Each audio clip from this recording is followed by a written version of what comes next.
10 months in to owning the new 4-cylinder 1GD Auto 79, and what a busy 10 months it's been. 30,000 kilometers, so many mods. We're sitting on 3-inch suspension, 35-inch tires. We've done a lap of Tassie Tow in the Jayco. We've been to the high country. We've been across the Simpson.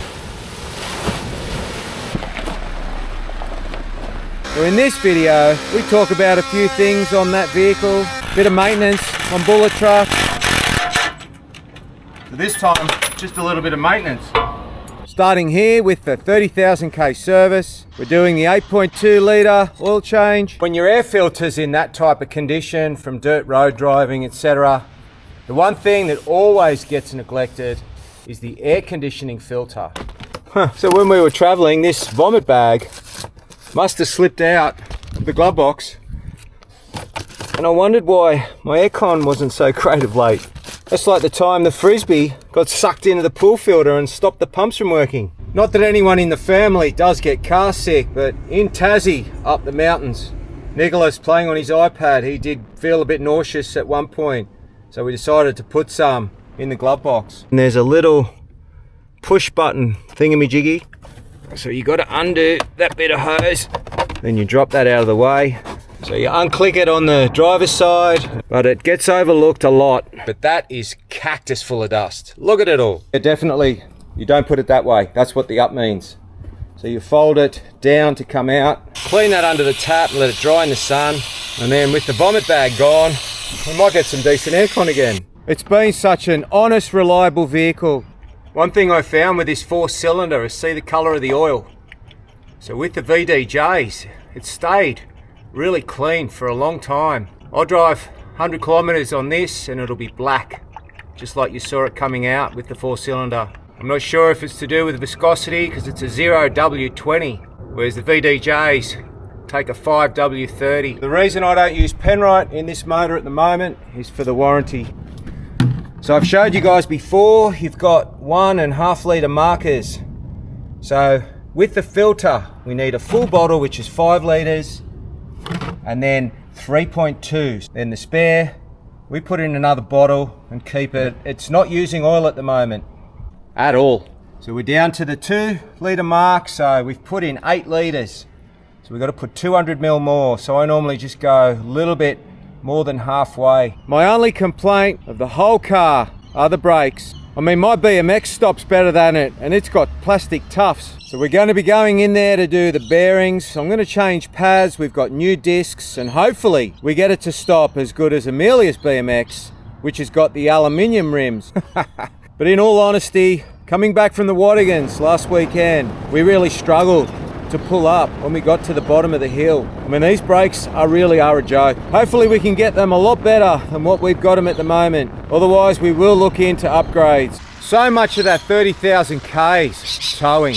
I have to say, I loved the setup before I put the fortified shocks in, and I love it even more. It's made it so much better. Look at the way that rear end is performing with the trailer on, even with the corrugations. I mean, this trailer tows so beautifully already. I love the setup. Even with only 15 PSI in the bags, it's a real credit to Terrain Tamer. Their suspension is remarkable. Also too, every time I tow this trailer, I give credit to Adam in my head. He got all the geometry right. It tows so beautifully. Shout out to Kumo, these tyres work awesome as well. Amazing little motor. This Western Filters catch can's been in 10,000 Ks now. So we're just going to check the oil collection. So that's the first time we've gotten oil out of this can.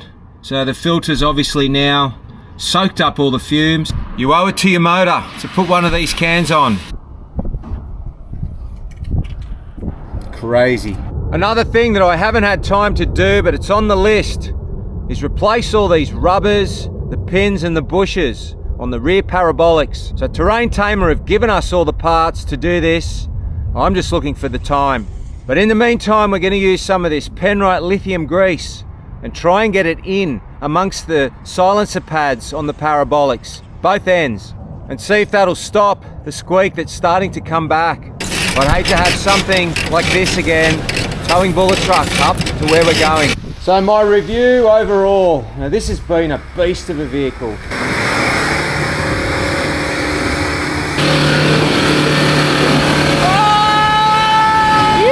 We all know what they're like. They're long, they're heavy, they don't articulate too well, but they are an honest tourer, an honest tow vehicle, and I couldn't be happier. I know I complained earlier about the brakes, so it's not perfect, but overall, I give it a 9.5 out of 10. It really has been a trouble-free 30,000 Ks. Keeping the services up to it has been the secret. Fuel consumption, I'd say it's the most economical vehicle I've ever owned. It sits at around 12.5, 13 litres per 100 in your everyday driving. That's fully loaded the tray. Then when we hook up the caravan and the comp truck, it'll vary depending on how I drive it, but it holds speed. The easeability of the auto is a 10 out of 10. The gearing is perfect. I mean, all those numbers I just quoted, that's on a 315, 75, 17. It's a big shoe.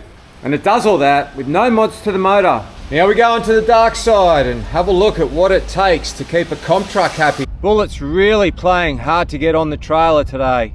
So we got the seals sorted. So Roadrunner to the rescue. Our main concern was 2 drives for 3 broken axle seals. So it turns out that it was our bad, but one that we've been getting away with since we've had the 80 series knuckles on. So you can see here on the passenger side, if you look closely, we can't see that second groove for the circlip. So we were using the outside circlip and we feel that we were giving too much play to the CV in and out. Maybe that's what's been causing the seals to go. Brian's machined up a bit of a washer. We'll get the circlip on the outer ring and hopefully it holds the CV from going inward. We are going to have to try and sort this out by potentially getting different flanges. We were just trying to reuse the trail gear drive flange. The drive flange is unmodified, yep. So it's still got the tapered hole in there, yep. But the bottom of the hole is 3/8, yep. And they'll be a million times stronger than the 8mm studs. Fuel issues from that last run where you saw it coughing and spluttering.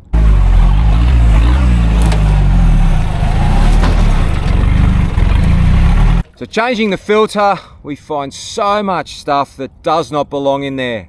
I wasn't going to risk it. We drained the cell, a quick clean up, and I know from experience that my hand does not go well in that hole. It went in all right.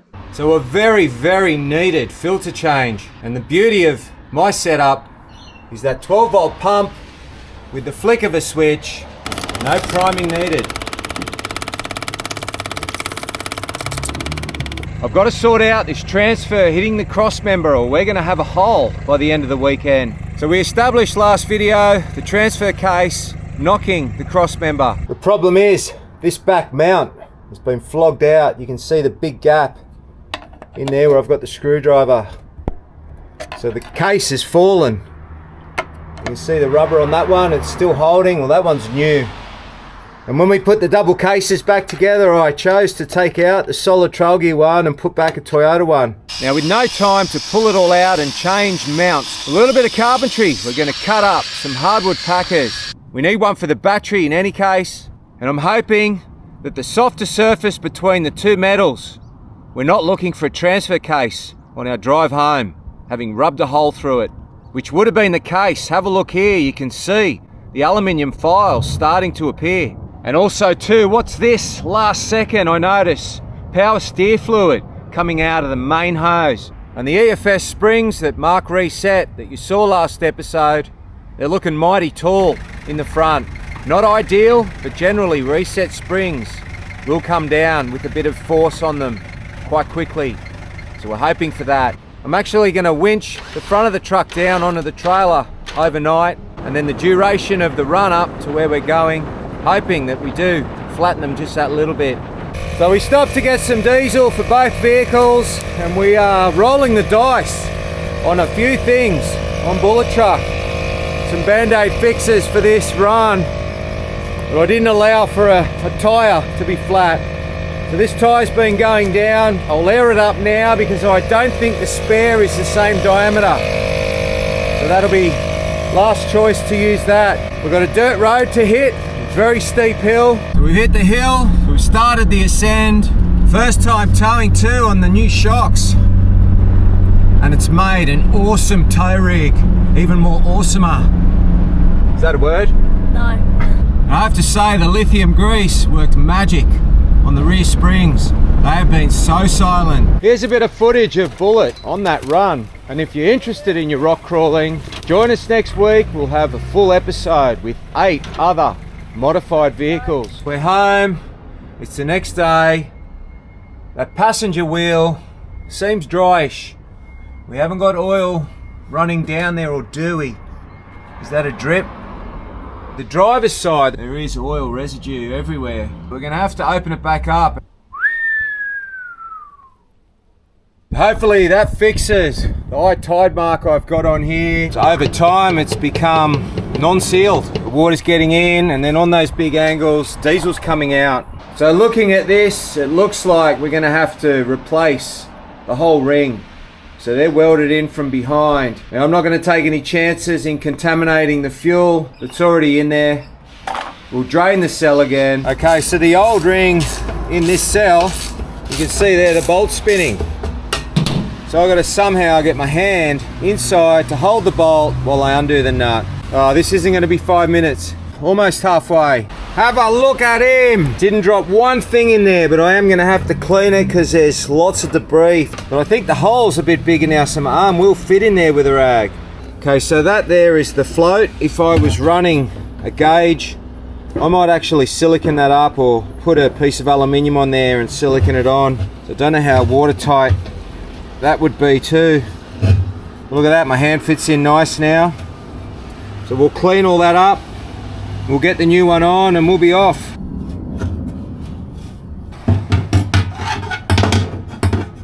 Oh man, it's not the right one.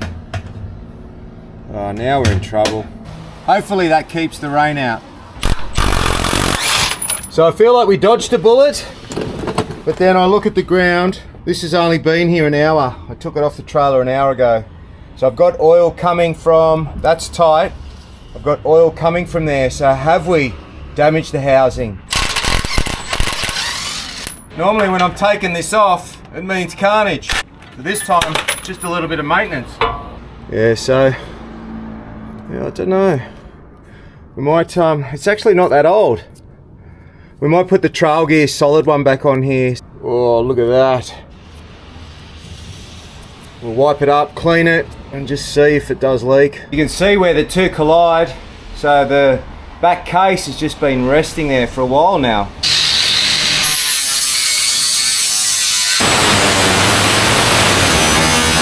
Here's the solid mount.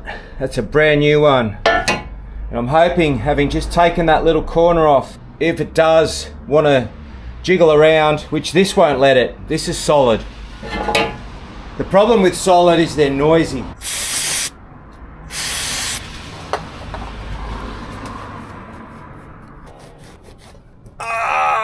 Ah! Brake and parts cleaner.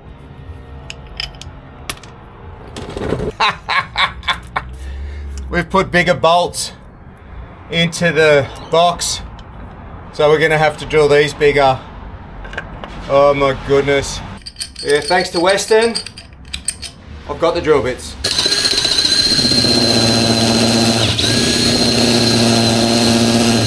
Nothing takes 5 minutes anymore. These two on this side are still the factory bolts.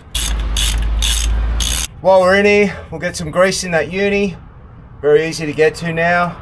And we'll make sure them tail shaft bolts are tight. Could have easily been putting a new transfer case together. So I still haven't witnessed any drip marks yet after that cleanup. The reason I'm holding it right up tight next to the head is so that I don't strip it. I've got lots of strength at this 52-year-old youngness. If I was to get on the end of that with both hands and pull, I would strip that bolt. And that's why I'm not using a gun. Brian knows I hate guns.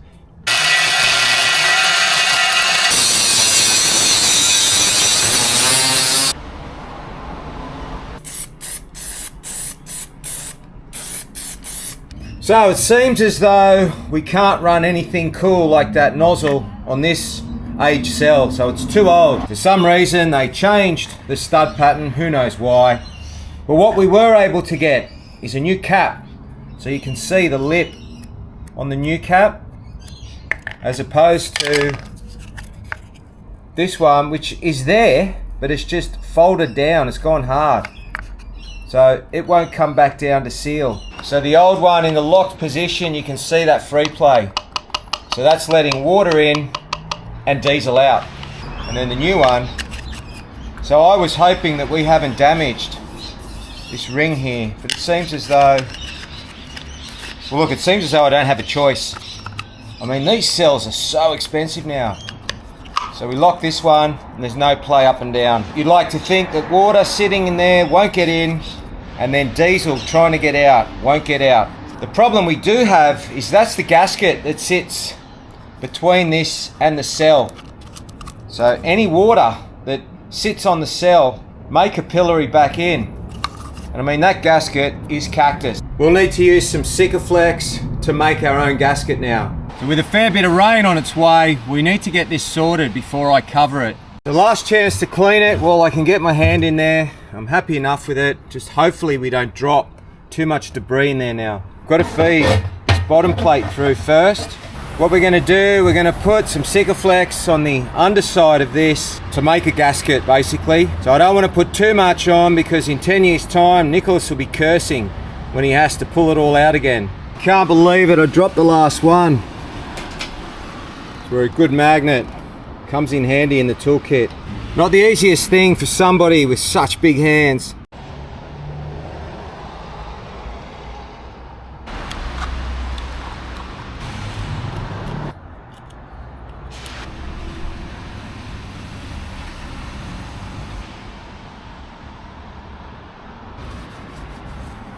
After the big cleanup, we come back and we do have oil there. But if we follow the trace of it, it's coming from the pinion seal. So I think we got away with not needing that back cover from another case. However, we are leaking both axle seals again. We're back to the drawing board on that. We've also got new bolts for the cross member. Again, these have been in and out a few times now, and you can see the wear in them. So brand new, high tensiles to go in. We even sourced these countersunk Allen key bolts for the mounts. Keep it nice and flush. We're sliding over the rocks. While I was there, I grabbed one of these nuts and bolts. Now what this is the bolt that holds the tow hitch on. So we've lost a couple over the years, and I mean, Toyota wants $20 for one of these. Now you won't find them at Bunnings, but if you go to a recognised bolt shop, you will get this particular thread at a fraction of the price.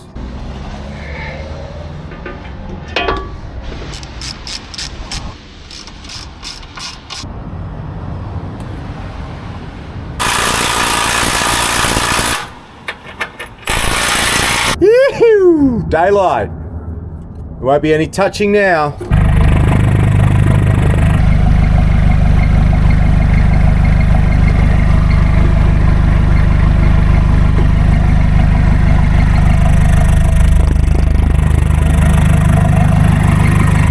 Since the front springs went in, we're a lot taller. We've got a height there in the middle of 2085. I think we're gonna just sneak in.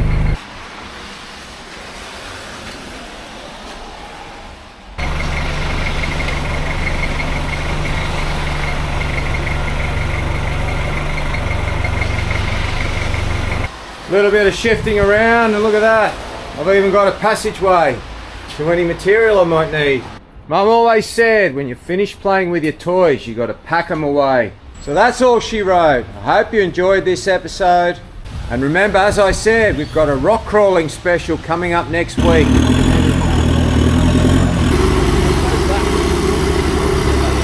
And as always, thanks for watching.